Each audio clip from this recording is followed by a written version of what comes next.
Students, मैं doctor Gauri Bhatnagar Sanskrit tutorial में आपका स्वागत है। महाकवि भर्तृहरि द्वारा रचित नीति शतकम पढ़ रहे थे हम। इसी का अगला श्लोक देखें। इसमें कवि बता रहे हैं कि मनुष्य की जैसी स्थिति होती है उसके लिए वस्तु का महत्व वैसा ही होता है।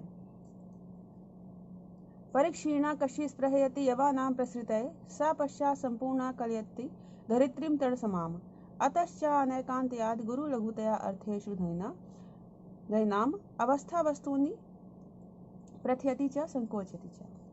अब यहाँ पे कवि कह रहे हैं कि कश्चित, यहाँ से उठाएंगे, कश्चित परीक्षीणा, कोई परीक्षीणा निर्धन व्यक्ति, यवानाम प्रसृतये स्पृहयति, यवान यव कहते हैं जौ को, जौ की प्रसृतये मुट्ठी के लिए स्पृहयति इच्छा करता है, चाह करता है। स वही पश्चात बाद में संपूर्णम धरित्रीम सारी पृथ्वी को दृढ़ समाम कलयति,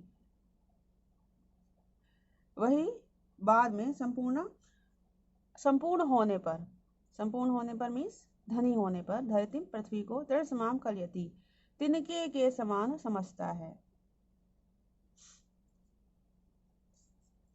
अतश्च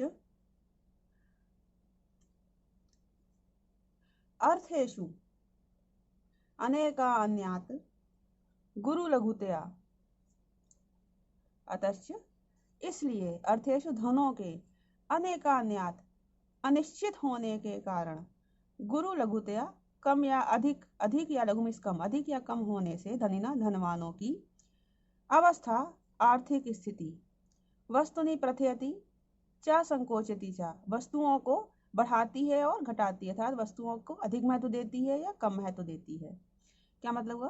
भर्तृहरि कहते हैं कि किसी वस्तु का महत्व कम या अधिक नहीं होता, बल्कि मनुष्य की स्थिति उस पर डिपेंड करती है। मनुष्य अपनी आर्थिक स्थिति के अनुसार वस्तु कम या अधिक महत्व देता है। जब मनुष्य निर्धन होता है तो छोटी छोटी वस्तु के लिए भी वो इच्छुक रहता है, ललायित रहता है। जैसे इसमें लिखा है जौ की एक मुट्ठी के लिए भी वो चाह करता है, इच्छा करता है। और जब वही धनी हो जाता है तो उसके लिए सब कुछ तुच्छ हो जाता है। वो धरती को तिनका समझने लगता है, मीन्स उसके लिए अच्छा भोजन, कपड़े सब कुछ तुच्छ हो जाते हैं और वह ज्यादा से ज्यादा मूल्यवान वस्तुओं की चाह करने लगता है। तो इसलिए कवि कहते हैं कि मनुष्य अपनी आर्थिक स्थिति के अनुसार ही वस्तुओं का यहाँ पर मूल्यांकन करता है।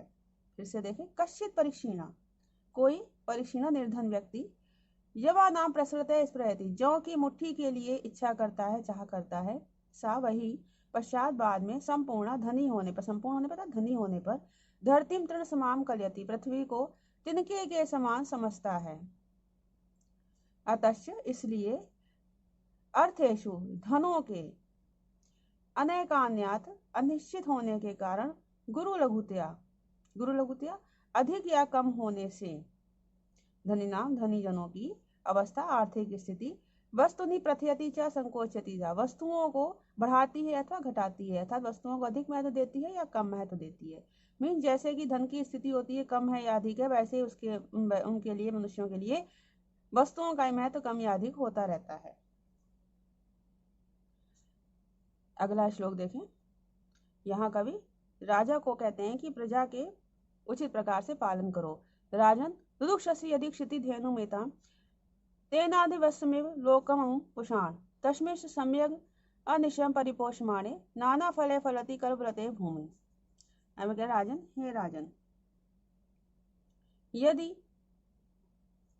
एतां क्षितिधेनु, यदि क्षितिधेनु पृथ्वी रूपी गाय को दुदुक्षसि दुहना चाहते हो, तेन इस्तो अद्य आज वत्सम एवं अममलोकम, बछड़े के समान इस संसार को, प्रजा को पुषाण पालन करो। तस्मिंश्च और उसके सम्यक उचित प्रकार से परिपोषमाणे पालन पोषण किए जाने पर भूमि पृथ्वी कल्पलता के समान नाना फले फलती, अनेक प्रकार के फलों से फलीभूत होती है।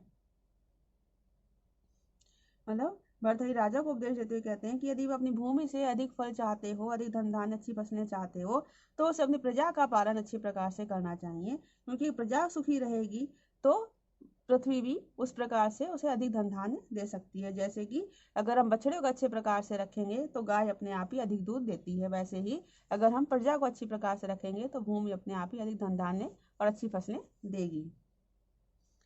फिर से देखें, हे राजन, क्यों फसलें उगाना काम किसका है? प्रजा का काम है। अगर प्रजा खुश होगी तभी वो अच्छी फसलें उगाएगी, अच्छा धन धान्य होगा, समृद्धिशाली होगी धरती। इसलिए कहा है कि प्रजा को खुश रखो, प्रजा का अच्छी प्रकार पालन करो।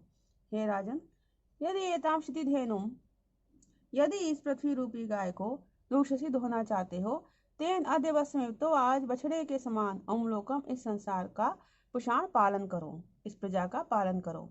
तस्मिंश, और उसके अर्थात उस प्रजा के सम्यक अच्छी प्रकार से अनिशम परिपोषण, रात दिन पालन पोषण करने से भूमि पृथ्वी कल्पलता के समान अनेक प्रकार के फलों को, विभिन्न प्रकार की फसलों से फलीभूत होती है अर्थात समृद्ध होती है। कल्पलता क्या है? कल्पलता मीन्स कल्प वृक्ष है, जो कि कहते हैं देवलोक में, जिसके नीचे जो भी इच्छा करो खड़े होकर पूर्ण होती है। इसीलिए कल्पलता की तरह अनेक फलों से समृद्ध होगी, समृद्ध हो जाती है। अगला श्लोक देखें। इसमें राजनीति की एक वैश्या से गणिका से तुलना की है कवि ने। सत्या अनता चा परुषा प्रियवादिनी चा हिंस्रा दयालु अपि चा अर्थ परावधान्या नित्य व्यया प्रचुर नित्य धनागमाचा वारांग ने नृपनीति अनेक रूपा। अब यह राजनीति की गणिका से तुलना की है। कवि कहता है कि नृपनीति राजनीति कैसी है? सत्य अनृता चा, सत्य बोलने वाली और झूठ बोलने वाली। परुषा प्रियवादिनी चा, परुषा कठोर और प्रिय बोलने वाली। हिंस्रा दयालु अपि, हिंसक और दयालु भी। अर्थ परा वदान्या, अर्थ परा धन प्राप्ति में तत्पर, और वदान्या दान देने वाली भी। नित्य व्यया, नित्य खर्च करने वाली। प्रचुर नित्य धनागमाचा, और हमेशा, नित्य में हमेशा प्रचुर अतिरिक्त धन कमाने वाली। इस प्रकार वारांगना है, वारांगना के समान, गणिका के समान अनेक रूपा भवती, अनेक रूपों वाली होती है। मीन्स कई भर्तरी जो है राजनीति को वैश्या के समान बताते कहते हैं। जिस प्रकार वैश्या जो है ग्राहक की स्थिति देखकर सत्य सत्य कठोर या मधुर बोलती है, और जैसी परिस्थिति होती है वैसे ही कभी तो हिंसक हो जाती है, कभी दयालु हो जाती है, कभी धन की लालची हो जाती है, और कभी धन देने वाली हो जाती है, और समय आने पर खर्च भी करती है और कमाती भी है। उसी प्रकार राजनीति जो है वो भी लोगों के साथ सच झूठ कठोर प्रिय बोलते हैं। राजनीति में जो कुशल लोग होते हैं हिंसा भी करते हैं, दया भी दिखाते हैं, धन भी कमाते हैं, कभी कभी उदार भी हो जाते हैं, बहुत पैसा भी खर्च करते हैं, और अनेक साधनों से धन भी कमाते हैं। तो यहाँ पे कवि ने राजनीति और गणिका की गुणधर्म क्या था, बड़ी ही अच्छी तुलना की है। फिर से एक बार देखेंगे। नृपनीति राजनीति कैसी होती है? सत्य अनृता चा, सत्य और असत्य बोलने वाली, सत्य और झूठ सच और झूठ बोलने वाली। परुषा प्रियवांचा, कठोर और प्रिय बोलने वाली, न कभी कठोर कभी प्रिय बोलने वाली। हिंसा दयालु पे, कभी हिंसक और कभी दयालु भी। अर्थ परावधान्य चा, और कभी धन की प्राप्ति में तत्पर और कभी दानी भी, दान देने वाली भी। नित्य व्यया, हमेशा व्यय करने वाली, खर्च करने वाली। प्रचुर नित्य धनागमाचा, और कभी हमेशा अति धन कमाने वाली भी। वारांगना एवं गणिका के समान अनेक रूपा, अनेक रूपों वाली होती है। अगला श्लोक देखें। इसमें राजा के गुण बताएं। श्रेष्ठ राजा क्या क्या गुण होने चाहिए? आज्ञा कीर्ति पालना ब्राह्मणा नाम दानम भोगो मित्र संरक्षणम चा येषाम एते षड्गुणा न प्रवत्ता को अर्थात सर्षाम पार्थिव उपासने। अब यहाँ पे कह रहे हैं कवि कि आज्ञा शासन करना, कीर्ति यश प्राप्त करना, ब्राह्मणा नाम पालनम ब्राह्मणों का पालन करना, दानम दान देना, भोग संपत्ति का भोग करना, मित्र संरक्षण चा और मित्रों की रक्षा करना। एते षड्गुणा, ये 6 गुण, ये शाम ना प्रवत्ता, जिनमें नहीं है, जिन राजाओं में नहीं आए हैं। तेषाम पार्थिव उपाश्रय, ऐसे राजाओं का, उन राजाओं का आश्रय लेने से कहा अर्था क्या लाभ है? क्या मतलब? भर्तृहरि कहते हैं श्रेष्ठ राजा वही है जो उचित प्रकार से शासन करने में समर्थ हो और संसार का कल्याण करे और हमेशा यश प्राप्त करता रहे, संसार कल्याण के द्वारा हमेशा यश प्राप्त करता रहे। ब्राह्मणों का पालन करे, अपने ब्राह्मणों क्या है? विद्वान जनों का, अपने राज्य में रहने वाले विद्वानों का ठीक प्रकार से पालन पोषण कर सके। निर्धनों को दान दे, भोग धन का उचित प्रकार से उपभोग कर सके, मित्र संरक्षण और अपने मित्रों की रक्षा में लगा रहे, मित्रों की रक्षा में तत्पर हो। इन 6 गुणों से युक्त ही राजा को होना चाहिए और वही राजा आश्रय लेने योग्य है। जिसके पास ये गुण नहीं है, जो राजा इन गुणों पर होते हैं, जिन राजाओं के पास ये गुण नहीं है, ऐसे राजाओं का आश्रय लेना व्यर्थ है। फिर से देख लें।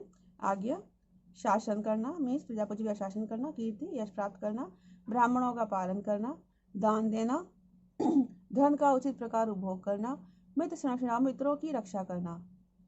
एते षड्गुणा येषाम न प्रवृत्ता, ये 6 गुण जिन राजाओं में नहीं है,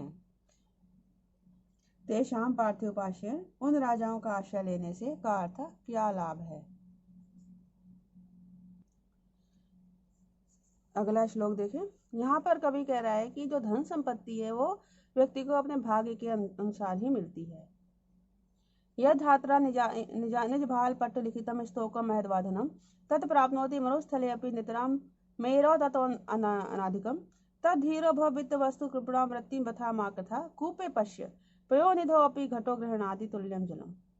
अब यहाँ पे कवि क्या कहता है कि धात्रा विधाता ने निज भाल पट्ट लिखितम, विधाता के द्वारा अपने मस्तक रूपी पट्ट पर फलक पर लिखा हुआ स्तोकम महद्वा, यद धनम थोड़ा अथवा ज्यादा जो भी धन है, तत् मरुस्थले अपि प्राप्नोति, वह मरुस्थल में भी प्राप्त करता है, उस धन को मनुष्य मरुस्थल में प्राप्त करता है।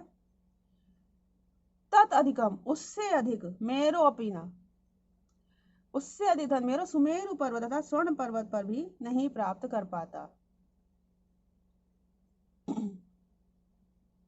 इतना नहीं प्राप्त कर सकता। तत् इसलिए धीरा भव, धैर्यवान बनो, वित्त वस्तु कृपणाम, धनवानों के प्रति कृपणाम वृत्ति, दीन व्यवहार, गलत आचरण, वृथा मा कृथा, व्यर्थ में मत करो। पश्य देखो, घटा घड़ा, कूपे पयोनिधो अपि, कुएं से अथवा समुद्र से, तुल्यम जलम गृह्णाति, समान जल ही ग्रहण करता है।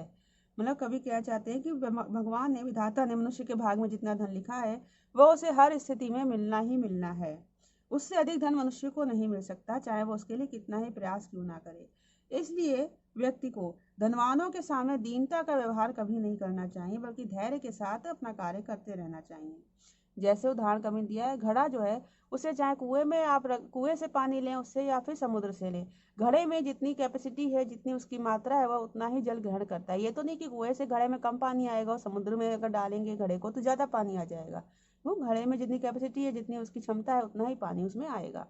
इस प्रकार ही कहते हैं कि विधाता ने जो हमें जितना दिया है, हमें उतना कहीं पे भी अवश्य मिलेगा, और उससे अधिक हमें कहीं नहीं मिल सकता। जितना भाग में लिखा है उतना ही मिलेगा। लेकिन इसका मतलब क्या हुए, ये थोड़ा ना कि हम भाग्य पे हाथ धर के बैठे रहें कि हमें जो मिलना है मिल ही जाएगा। भाग्य तभी साथ देता है जब हम पुरुषार्थ करते हैं, प्रयास करते हैं।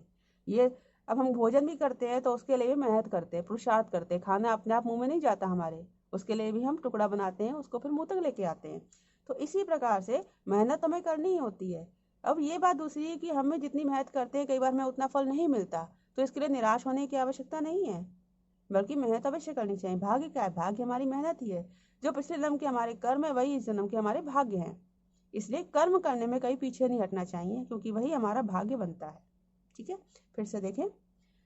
धात्रा विधाता के द्वारा, ब्रह्मा के द्वारा, निज भाल पट लिखितम, अपने मस्तक रूपी फलक पर लिखा गया, स्तोकम महद्वा यधनम, थोड़ा अथवा अधिक जो भी धन है, तद मरुस्थल भी प्राप्त होती, वह मरुस्थल में भी प्राप्त होता है, वह उसे मरुस्थल में प्राप्त कर सकता है।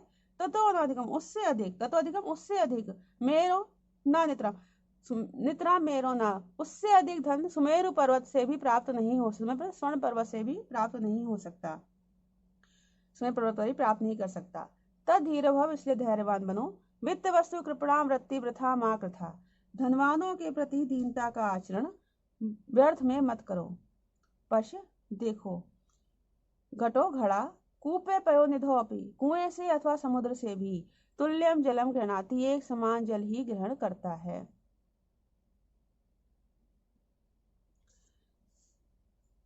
अगला श्लोक देखें। यहाँ पर कवि कह रहा है कि दानी महापुरुष जब किसी की प्रार्थना की प्रतीक्षा नहीं करते, तो हमें चात का आधारो असीति केशाम ना गोचरा किम अम्बोदर वरास्माकम कार्पण योक्तिम प्रतीक्षा से।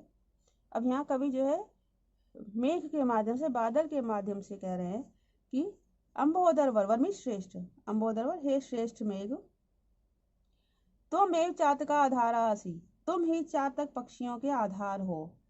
इति केशाम ना गोचरा, यह कौन नहीं जानता। इसलिए अस्माकम कापर्ण युक्तिम, हमारी कृपण दीनता रूपी युक्तियों की, दीनतापूर्ण वचनों की, किम प्रतीक्षा से, क्यों प्रतीक्षा करते हो। मतलब भर्तरी इसके माध्यम से, बादल के माध्यम से कह रहे हैं कि जैसे मेघ जो है वो चातक पक्षी जो है वो मेघ से, बादल से जो पानी बरसता है, वर्षा का जल होता है, वही पीता है।